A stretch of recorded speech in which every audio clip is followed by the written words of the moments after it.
Hello बच्चों, good morning. पिछले video में हम लोग अनुच्छेद 1 से 4 तक पढ़े थे। आज 5 से आगे पढ़ेंगे। जैसा कि हम पिछले वीडियो में भी आप लोगों को बताए थे, हम पॉलिटी के शुरू से अंत तक आप लोगों को पढ़ा देंगे। आप लोग हमारे चैनल पर हमेशा बने रहिएगा और चैनल को लाइक सब्सक्राइब जरूर कीजिए ताकि हमें आगे पढ़ाने के लिए, बताने के लिए मोटिवेशन मिलता रहे। चलिए दोस्तों, हम क्लास स्टार्ट करते हैं और आप लोगों को फिर से एक बार आशा दिलाते हैं, यदि हमारे चैनल पर आप लोग हमेशा बने रहते हैं तो पॉलिटी का एक भी क्वेश्चन आपको किसी भी एग्जाम में नहीं छूटेगा, ये मेरा गारंटी है।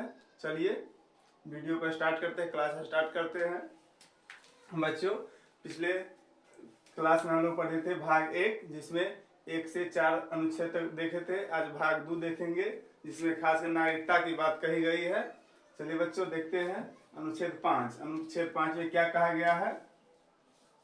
अनुच्छेद 5 में कहा गया है प्रारंभ से नागरिकता, यानी इसका मतलब ये हुआ, अनुच्छेद 5 में कहा गया है जब देश में संविधान लागू हुआ, यानी 26 जनवरी 1905 को भारत में जितने भी नागरिक बसे हुए थे सभी को नागरिकता दे दी गई। उसमें कोई कहीं से कोई दिक्कत नहीं हुआ। तो अनुच्छेद 5 में यही कहा गया है प्रारंभ से नागरिकता। 26 जनवरी 1950 को जो भी व्यक्ति भारत में थे सभी को नागरिकता दे दी गई।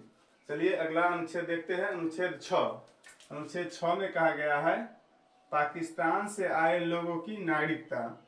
बच्चों, आप लोगों को पता होगा जब भारत का विभाजन हुआ तो बहुत से भारतीय विचार के लोगों को घर पड़ गया पाकिस्तान में, जैसे मिल्खा सिंह, मनमोहन सिंह। तो वो लोग भारत आना चाहे। जब वो ऐसा लोग भारत आएंगे तो उनको नागरिकता तो बनता है, तो वैसे लोग को भी नागरिकता दे दी गई जो भारत में आना चाहते थे। जो 19 जुलाई 1948 से पहले भारत में आ गए उस सभी को नागरिकता, एक मिनट, नागरिकता दे दी गई। चलिए बच्चों, अगला देखते हैं अनुच्छेद 7। अनुच्छेद 7, अनुच्छेद 7 में कहा गया है भारत से पाकिस्तान चले गए और भारत आ गए। बच्चों, जब देश विभाजन हुआ तो बहुत लोगों को लगा नहीं, हमारे लिए पाकिस्तान ही अच्छा है, हम भारत को छोड़ के पाकिस्तान चले जाते हैं। और फिर पाकिस्तान जाने के बाद वहाँ उसको दिक्कत हुआ तो सोचे नहीं, इससे अच्छा तो हमारे लिए भारत ही था, चलिए चलते हैं भारत। अगर कोई घर से रूठ के चल जाता है बाहर 1 दिन के लिए, 2 दिन के लिए, फिर शाम में आता है, उसको घर में रखा जाता है कि नहीं? तो उसी तरह जो लोग पाकिस्तान चल गए उसको अच्छा समझ के फिर भारत आए, उसको नागरिकता तो बनता है। तो इसमें कहा गया है 1 मार्च 1947 से पहले जो भारत से पाकिस्तान चले गए और फिर आए, उससे संबंधित अनुच्छेद 7 में कहा गया उसको भी नागरिकता दे दी जाएगी। चलिए बच्चों, इसी तरह अनुच्छेद 8 देखते हैं। अनुच्छेद 8 में कहा गया है यदि हम विदेश घूमने, काम करने या पढ़ने जाते हैं तो हमारी नागरिकता बनी रहेगी। ऐसा नहीं है जो हम 5 दिनों के लिए पाकिस्तान चल गए या 6 महीना के लिए अमेरिका चले गए तो भारत की नागरिकता समाप्त हो जाएगी। ऐसा कोई बात नहीं है, हमारी नागरिकता बनी रहेगी। चाहे तो हम पाकिस्तान जाकर काम कर सकते हैं, पढ़ सकते हैं, नौकरी कर सकते हैं, घूम सकते हैं, कोई दिक्कत नहीं है। तो अनुच्छेद 8 में यही कहा गया है विदेश में घूमने, काम करने जा सकते हैं, हमारी नागरिकता बनी रहेगी, कहीं से कोई दिक्कत नहीं है। चलिए अगला अनुच्छेद देखते हैं, अनुच्छेद 9।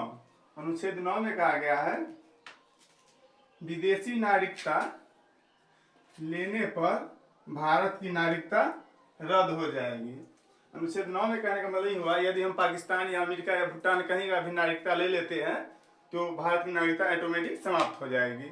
यानी कहने का मतलब ये हुआ हम भारत का ऑलरेडी नागरिक है और जाकर पाकिस्तान का भी नागरिकता ले ले तो भारत का नागरिकता किस काम का, इसका भी नागरिकता ऑटोमेटिक गृह मंत्रालय द्वारा रद्द कर दिया जाएगा। चलिए बच्चों, समझ गए, आशा करता है लोग समझ गए होइएगा। अनुच्छेद 10 देखते हैं। अनुच्छेद 10 में कहा गया है भारतीय नागरिकता बनी रहेगी जब तक हम लोग देश विरोधी कोई काम नहीं करेंगे, जैसे देश के विरोध में बोलना, कोई गुप्तचर से मिले हुए रहना, विदेशी गुप्तचर से, तो हमारी नागरिकता रद्द की जा सकती है। यानी हम देश के लिए है, देश के लिए कोई बुराई का काम नहीं करते तो हमारी नागरिकता कोई नहीं छीन सकती है। अनुच्छेद 10 में कहा गया है अगर ऐसा होता है तो कोई अच्छे लोग ऑटोमेटिक नागरिकता रद्द कर दी जाती है और देश से बाहर निकाल दिया जाता है। निकाल दिया जा सकता था। ऐसा कोई बात नहीं है। जब तक कोई देश विरोधी काम नहीं करेंगे हमारी नागरिकता बनी रहेगी। बच्चों, आशा करते हैं आप लोग अनुच्छेद 5 से 10 तक अच्छे से समझ गए होइएगा, और वीडियो में जो भी आपको कमी लगे होइएगा आप लोग कमेंट करके बताइएगा जो कैसा लगा वीडियो।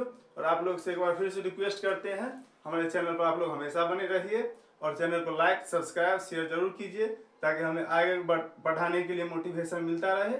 आज तक इतना ही। जय हिंद, जय भारत। और आपको आशा भी दिलाते हैं हमारे पॉलिटी क्लास से आप लोग हमेशा बने रहिए।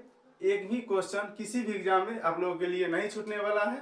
आज तक के लिए इतना ही।